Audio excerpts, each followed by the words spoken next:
ખેડા જિલ્લામાં અધિકારીઓ દ્વારા બ્રિજ તપાસ કરવામાં આવી જિલ્લામાં આવેલા બ્રિજનું નિરીક્ષણ શરૂ કરાયું છે।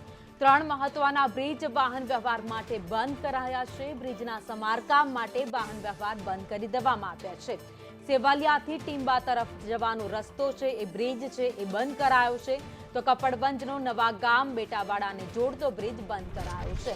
પણસોરાથી અલીનાને જોડતો જે બ્રિજ હતો, નદી પરનો પુલ હતો, એને પણ બંધ કરાયો છે। એટલે કે હાલમાં ખેડા જિલ્લામાં 3 બ્રિજ છે જે અવરજવર કરવા માટે બંધ કરાયા છે। પાદરાની જે ઘટના બની ત્યારબાદ હવે ખેડામાં પણ અધિકારીઓ જાગી ગયા છે। તમામ બ્રિજનું ચેકિંગ કરવામાં આવ્યું છે અને 3 બ્રિજ એવા હતા જે જર્જરિત હાલતમાં છે, જેને તાત્કાલિક અસરથી બંધ કરાવી તેનું સમારકામ શરૂ કરવામાં આવ્યું છે।